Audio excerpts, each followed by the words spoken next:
ለእኔ ሲነሳ እንዳልከው ዳንሰኝነት ይመጣል። ሙርከኛ ማለት አዎ፣ ሙርከኛና ዳንሰኛ ነው የሚመጣው። እግዚአብሔር ያሳየኝ። ለእኔ የብሔራዊ ቲያትር አይደለም ጀነራልነትን የሰጠኝ እኮ ብሔራዊ ቲያትር አይደለም ጀነራልነትን የሰጠኝ። እንግዲህ እግዚአብሔር ይማረው ተስፋዬ ገብረአብ ነው ሁሉንም የሰራው። ተስፋዬ ገብረአብ አንድም በማስረጃ ሪሰርች ላይ የተመሰረተ ጽሑፍ አልጻፈም። ሁሉም ትርክት ናቸው። ሁሉም ኢትዮጵያን ለማፍረስ አማራና ኦሮሞን አጣልተው የደከመች ኢትዮጵያን ኢሳያስ እንዲበላት ለማመቻቸት ነው። ከብልጽግናም ብቻ ሳይሆን ከኦሮሞ ፖለቲከኞች ሁሉ የሚቃረን ሐሳብ ይዘው የመጡት ጀነራል ባጫ ደበሌ ሐሳባቸው በርካቶችን እያነጋገረ ይገኛል። ጀነራል ባጫ ደበሌ በካሜራ ፊት ቀርበው ባደረጉት ንግግር ዳግማዊ አጤ ምኒልክ በኦሮሞ ሕዝብ ላይ አድርሰዋል ተብሎ የተተረከው ንግርት ሁሉ የሻዕቢያ የጥፋት ፖሊሲና የአማራና የኦሮሞን ሕዝብ ማጋጨትና የተዳከመች ኢትዮጵያን ለመፍጠር የተደረገ ተንኮል ነው ሲሉ ተደምጠዋል። ሙሉ ንግግራቸውን ትሰሙታላችሁ። የብልጽግና ሀገር የመጠቅለል የምክክር ተግባር ከፍተኛ ተቃውሞዎች ገጥመውታል። በዛሬው ዕለት የተሰሙ እነዚህ የተቃውሞ ድምጾች ብልጽግና ሀገርና ሕዝቡን ጠቅልሎ ለመውሰድና የኦሮሞን የበላይነት በሌላው ላይ በሕግ ሽፋን ለመጫን የተደረገ ነው በሚል በርካቶች ከውይይቱ ራሳቸውን እያገለሉ መድረኮችን እየረገጡ እየወጡና መግለጫዎችንም እየሰጡ ይገኛሉ። በምክክር ሂደቱ በአዲስ አበባና በመላው ሸዋ በወልቃይት እንደዚሁም ከኦሮሚያ ጋር በሚዋሰኑና ኦሮሚያ ልጠቅልላቸው የሚላቸው ስፍራዎች ባሉባቸው ከሶማሌ፣ ከሲዳማ፣ ከቤንሻንጉል ጉምዝ፣ ከጋምቤላና ከሌሎችም አካባቢዎች ከፍተኛ ተቃውሞ ገጥሞታል። ትሰሙታላችሁ። በብልጽግናና በህወሓት መካከል የተቀሰቀሰው አዲስ ውጥረት ተባብሶ ሲቀጥል ከሸረሪናው በኋላ በራያና አፋር ግንባሮች ደግሞ ውጥረቱ እያየለ መጥቷል። አሁን እየወጡ ባሉ የቪዲዮ ማስረጃዎች ደግሞ ህወሓት በሸረሪና ምን እንደገጠመው ያመላከቱ ሆነዋል። ሙሉ ዝግጅቱን እናስመለክታችኋለን። ባልተጠበቀ ሁኔታ የአማራ ብሔራዊ ንቅናቄ አብን በሰጠው መግለጫ የብልጽግናው የምክክር መድረክ ሐሳብን የመግለጽ የማስረዳትና የመሞገት ዕድል በስልታዊ መንገድ መገደቡ መስተጓጎሉና የተወሰኑ አቋሞች ደግሞ በቡድን ጥርነፋና በቁጥር ብልጫ ስልት እንዲገፉ መደረጉ እንደዚሁም በምክክር ስም ቀድሞ የተወሰነ የፖለቲካ ውጤት ለማሳካት የተሳታፊዎችን ስብጥር በመቆጣጠርና በቁጥር ብልጫ ሀገራዊ ስምምነት ብሎ ማቅረብ ከቀጠለ ድርጅታችን ለዚህ ሂደት የፖለቲካ ህጋዊነት ለመስጠት አይተባበርም፣ ራሳችንንም እናገላለን ብሏል። የመግለጫውን ይዘት ወደ እናንተ እናሻግረዋለን።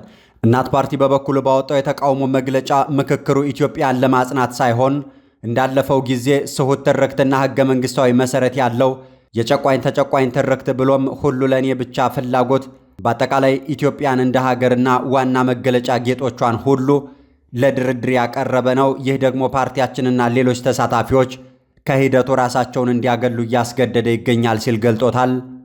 ዝርዝር መረጃውን ትሰሙታላችሁ። የተወደዳችሁ ቤተሰቦቻችን እነዚህንና ሌሎችን የሚያካተትንበት ጥንቅራችን ከዚህ ሰዓት ጀምሮ ወደ እናንተ ይደርሳል።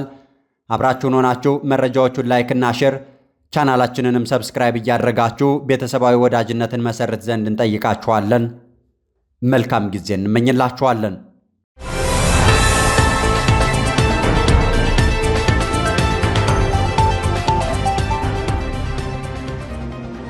የብልጽግናው ምክክር ከፍተኛ ተቃውሞ እየገጠመው ይገኛል።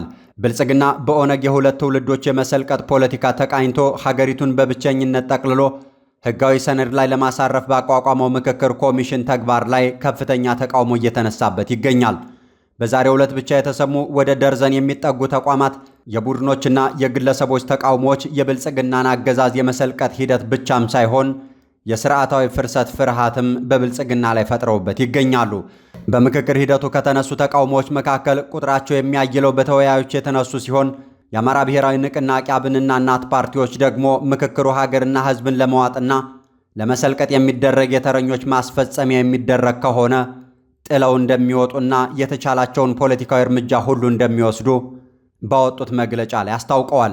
አብን ባወጣው መግለጫ በምክክሩ ሐሳብን የመግለጽ የማስረዳትና የመሞገት ዕድል በስልታዊ መንገድ መገደቡ መስተጓጎሉና የተወሰኑ አቋሞች በቡድን ጥርነፋና በቁጥር ብልጫ ስልት እንዲገፉ መደረጉ የምክክሩን እውነተኛነት በማዳከም ይልቁንም የውጥረት መንፈስ የተፈጠረበት አካሄድ ሆኖ በግልጽ አግኝተነዋል ብሏል። በተለይም በአዲስ አበባ በመንግስት አደረጃጀትና በሕገ መንግስታዊ ጉዳዮች ዙሪያ የተለያዩ አማራጭ አቋሞች በኩል ደረጃ እንዲቀርቡ በቂ ሁኔታ መፈጠር ነበረበት ብለን እናምን ነበርም ብሏል። በአዲስ አበባ ዙሪያ የተነሳው ውይይት የምክክሩ ተአማኒነት በተጨባጭ የሚፈጥሩትን ጥልቅ ሀገራዊና ሕገ መንግስታዊ ጉዳይ ሆኖ አግኝተነዋል። ጉዳዩ የከተማዋን ሁኔታ፣ የነዋሪዎቿን መብትና ደህንነት፣ የመንግስት መዋቅሩን፣ በፌዴራል መንግስትና በክልሎች መካከል ያለውን ግንኙነትና መዲናዋ እንደ የጋራ ሀገራዊ ተቋም የሚኖራትን ሚና ይመለከታል። የአዲስ አበባ ከተማ ጉዳይ የኢትዮጵያ ሕዝቦች አንድነትና የሉዓላዊነት መገለጫ መሆኗ በሕግ ዕውቅና አግኝቶ የሚጸናበት ወይንም አዲስ ሀገራዊ ውጥረት የሚፈጠርበት አጀንዳ ሆኖ አግኝተነዋልም ብሏል። በዚህ ደረጃ ላይ ወደ ድምፅ መስጠት መግባት ለታሪካዊ ስህተት ስለሚዳርግ ፓርቲያችን የምክክር ሂደቱን አይቀበለውም ብሏል። ከላይ የተጠቀሱት ጉድለቶች ተነጣጥለው የሚታዩ ተራ የአሰራር ግድፈቶች አይደሉም ያለው አብን ይልቁንም የምክክር ውጤት የአንድን ቡድን ፍላጎት ማስፈጸሚያ የማድረግ ሁኔታ ስላለና በጥቅሉ የኮሚሽኑን ዓላማ የሚቃረን ብሎም የሂደቱን አቅጣጫና ተአማኒነት አደጋ ላይ የሚጥል ስለሆነ ነውም ብሏል። ከሁሉ በላይ ቀድሞ የተወሰነ የፖለቲካ አቅጣጫን በሀገራዊ ምክክር ውጤት ስም ለማቅረብ መሞከርና የምክክሩን ተቋማዊ ስም እንደ ሽፋን መጠቀም መቆምም ነበረበት ብሏል። በምክክር ስም ቀድሞ የተወሰነ የፖለቲካ ውጤት ለማሳካት የተሳታፊዎችን ስብጥር በመቆጣጠርና በቁጥር ብልጫ ሀገራዊ ስምምነት ብሎ ማቅረብ ከቀጠለ ድርጅታችን ለዚህ የፖለቲካ ሕጋዊነት ለመስጠት አይተባበርምም ብሏል። ኮሚሽኑም እነዚህን መሰረታዊ ስጋቶች ችላ ብሎ ወደ ቀጣይ ምዕራፍ የሚሸጋገር ከሆነ ድርጅታችን አብን ከሂደቱ መውጣትን ጨምሮ ተገቢውን የፖለቲካ አቋም የመውሰድ መብቱ የተጠበቀ ነው። ይህም የሀገራዊ ምክክሩን ታሪካዊ ዓላማ ከመዛባት የመጠበቅ ኃላፊነት ስላለብን ለበጎ ዓላማ ሲባል የምንወስደው እርምጃ ይሆናልም ብሏል። አብን ለኮሚሽነሮቹ በሰጠው ማሳሰቢያ ይህ ጉዳይ ካሁኑ የፖለቲካ ቅጽበት በላይ የሚሄድ ታሪካዊ ኃላፊነት ነው። ኢትዮጵያም የአንድ ወገን የበላይነትን በሌላው ላይ በመጫን የሚፈቱ የፖለቲካ ችግሮች ያስከፈሏትን ውድ ዋጋ አይተናል። ሀገራችን የምትፈልገው በምክክር ስም የተሸፈነ በሌሎች ኢትዮጵያውያኖች ጉዳትና ኪሳራ ላይ የተመሰረተ የአንድ ወገን የፖለቲካ ትርፍ ማጋበስን ሳይሆን ሕዝቦቿ በአንድነት ሊኖሩባት የሚያስችልን ዘላቂ ፍትህና የፖለቲካ መፍትሄም ነው ብሏል። ይህንን የብልጽግና የሰልቃጭ ፖለቲካ ማስፈጸሚያ ፕሮጀክት ተቃውመው በጽኑ ካወገዙና አቋማቸውን ካሳወቁት ውስጥ እናት ፓርቲ ደግሞ ሌላኛው ነው። የምንመካከረው በብሔራዊ መግባባት ሀገርን ለማጽናት እንጂ የቡድን የበላይነትን ለማስከበርና ሌላ አዲስ የእርስ በርስ ጦርነት ለማዋለድ አይደለም በሚል መግለጫውን የጀመረው እናት ፓርቲ በወረዳ ደረጃ ተደረጉ ከተባሉ ምክክሮች ጀምሮ የምክክሩ ተሳታፊዎች የገዢው ፓርቲ አባላትና የስርዓቱ ደጋፊዎች መሆናቸውን ሲገልጽ የነበረ ሲሆን በአገር አቀፍ ደረጃ እየተደረገ ባለው በዚህ ምክክር አብላጫውን ቁጥር የሚይዙት ተሳታፊዎች የብልጽግና ፓርቲ አባላትና ደጋፊዎች መሆናቸውን መረዳት ችለናልም ብሏል። እናት ፓርቲ በምክክር ሂደቱ ድምጾች እንዳይሰሙ መገደብ፣ የተሳታፊዎች ምርጫና ምደባ፣ የፍትሃዊነት፣ የገለልተኝነት፣ የግልጸኝነት ማነስ፣ በጸጥታ አካላት ታጅቦ መወያየት፣ የውስጥ ተሳትፎን ለማጥበብ ከውስጥና ከውጭ የሚደረጉ ጫናና ወከባዎች፣ የምክክሩ አጠቃላይ ወለል ወይንም ቀይ መስመር ያለመኖርና የመሳሰሉት ጉልህ ችግሮች በዚህ በብልጽግናው የምክክር ኮሚሽን የተስተዋሉበትን እውነታ ታዝበናል ብሏል። ምክክሩ ኢትዮጵያን ለማጽናት ሳይሆን እንዳለፈው ጊዜ ስሁት ትርክትና ሕገ መንግስታዊነት ያለው የጨቋኝ ተጨቋኝ ትርክት ብሎም ሁሉ ለኔ ብቻ ፍላጎት በአጠቃላይ ኢትዮጵያን እንደ ሀገርና መገለጫ ጌጦቿን ሁሉ ለድርድር ያቀረበ ነው። ይህ ደግሞ ፓርቲያችንና ሌሎች ተሳታፊዎችንም ጭምር ከሂደቱ ራሳቸውን እንዲያገሉ ዙሪያ ዙሪያዋን ሲበሏት የነበረችውን አዲስ አበባ በወከባ ብዛት ለአንድ ቡድን ሆ ብሎ ለማስታቀፍና አዲስ የጸብ ግንባር ለመቀስቀስ አልነበረም ለምክክር የተቀመጥነው። ድሬዳዋ ከየትኛው ወገን ትሁን የሚለው ሀገር ሊያፈርስ ደርሶም አልነበረም። በሚሊዮን የሚቆጠር የሀገር ሀብት አባክነን በዓለም በልዩነት የምንታወቅበት ዘመን አቆጣጠር አስሮ ይዞን አልነበረም። ምክክር ያስፈለገን በአጠቃላይ የተጠቀሱና መሰል የተስተዋሉ ሳንካዎች ምክክሩ ከታለመለት ዓላማና በሀገሪቱ ያለውን ችግር ከስሩ ከመፍታት ይልቅ ጠግኖ ለማስቀጠል ለይምሰል የተደረገ ያገዛዙና ቡድኖች ጠባብ ጊዜያዊ ፍላጎት ለማሳካት በሚመስል ሁኔታ እየተከናወነ ያለ ያህል ይሰማናል ብሏል። በዚህም በመሰረታዊነት የሀገር ህልውና ጉዳዮች በዋናነት የእርስ በርስ ጦርነትን በማቆም የዘርና የጎሳ ፌዴራሊዝምን በማስቀረት ወይንም በማለዘብ እንደ ዋና ግብ መያዝና መሰል የተጋረጡ ፈተናዎችን በአግባቡ ተረድቶ እልባት የሚበጅበትን አቅጣጫ ሊያስቀምጥ ያልቻለ ሀገራዊ ምክክር ከመነሻው እንደከሸፈ ለመረዳት ነብይ መሆን አይጠይቅም ብሏል። እናት ፓርቲም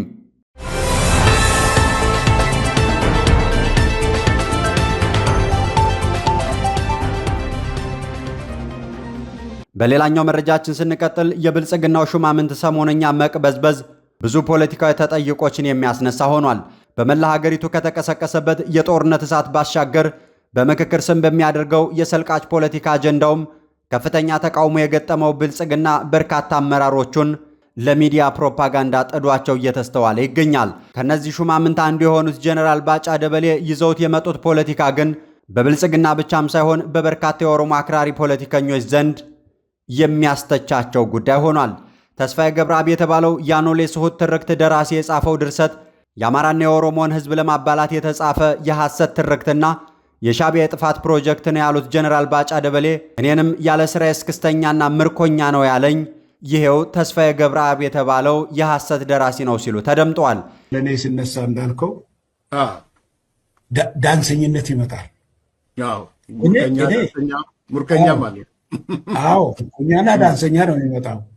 ዛሬ ያሳይ ለኔ የብሔራዊ ቲያትር አይደለም ጀነራልነትን የሰጠኝ እኮ ብሔራዊ ቲያትር አይደለም ጀነራልነትን የሰጠኝ። እንግዲህ እግዚአብሔር ይማረው ተስፋዬ ገብረአብ ነው ሁሉንም የሰራው። ተስፋዬ ገብረአብ አንድም በማስረጃ ሪሰርች ላይ የተመሰረተ ጽሑፍ አልጻፈም። ሁሉም ትርክት ናቸው። ሁሉም ኢትዮጵያን ለማፍረስ አማራና ኦሮሞን አጣልተው የደከመች ኢትዮጵያን ኢሳያስ እንዲበላት ለማመቻቸት ነው እንጂ እሱ የሚለው ነገር አለ። የጻፋቸው መጽሐፍቶች በሙሉ እኔ አንዳንድ ቻፕተር አለኝ በእያንዳንዱ መጽሐፍ። ይሄ ምርኮኛና ዳንሰኛ የሚለውን ፖለቲካ ስላልሆነ ሊቀጥሉበት ጥሩ ነው። አይዲያን ካልተቃወመ እኮ ጥሩ ነው። አይዲያውን ሌላው የሚሰማ ሰው ይሰማል። የምርኮኛና የእስክስተኛነት እውነታቸውን ሊሸፋፍኑ የተሰየሙት ሰውየው ጀነራል የሚል ወታደራዊ ማዕረግ የሰጠኝ ብሔራዊ ቲያትር አይደለም ቢሉም ሰሞነኛ የሚዲያ መቅበዝበዛቸውን ላየ ብቻ ግን እውንም እስክስተኛ፣ እውንም ዳንሰኛ፣ እውንም ምርኮኛነታቸውን በግልጽ ያነብባቸዋል። ጀነራልነታቸውን እስክስተኛና ምርኮኛነታቸው ካልበለጠው መንግስታቸው በጦርነት እሳት እየተለበለበ ባለበት በዚህ ወቅት ከጦር ግንባር ይልቅ የሚዲያ መድረክ ከመሳሪያ ፈሙዝም ይልቅ የሚዲያ ማይክን መርጠው ከጀግንነት ፉከራም ይልቅ እሮሮና ዋይታን እያስቀደሙና እየታዩ ስለምን እስክስተኛ አይባሉም የሚላቸው ባያገኙም እሳቸው ግን ቀጥለውበታል። ተስፋዬ ገብረአብ በኦሮሞ አክራሪ ብሔርተኞች ዘንድ እንደ ፈጣሪ የቡርቃ ዝምታ መጽሐፉም እንደ መጽሐፍ ቅዱስ የሚቆጠር የጥፋት ሰነድ ሲሆን እሳቸው ግን ዛሬ መጥተው ይህ ሰው የጻፋቸው መጽሐፍት ሁሉ የሐሰት ትርክቶችና ሻዕቢያ የተዳከመች ኢትዮጵያን ለመፍጠር አማራና ኦሮሞን ለማባላት አዞት የሰራው የጥፋት ፕሮጀክት ብቻ ነው ብለውታል። ዳግማዊ አጤ ምኒልክ በኦሮሞ ሕዝብ ላይ አድርሰዋል እየተባለ የሚነዛውን ስሁት ተረክ ሁሉ ውሃ የቸለሱበት ሰውየው ነገ የሚገጥማቸው ባይታወቅም ዛሬ ግን ከእውነት ጎን ነኝ ብለው ተስፋዬ ገብረአብ የሚባለው የቡርቃ ዝምታ ደራሲና ዳግማዊ አጤ ምኒልክ በኦሮሞ ሕዝብ ላይ ፈጽመውታል እየተባለ ሲተረክ የኖረውን ስሁት ተረክ ውሃ ቸልሰውበትም ሄደዋል።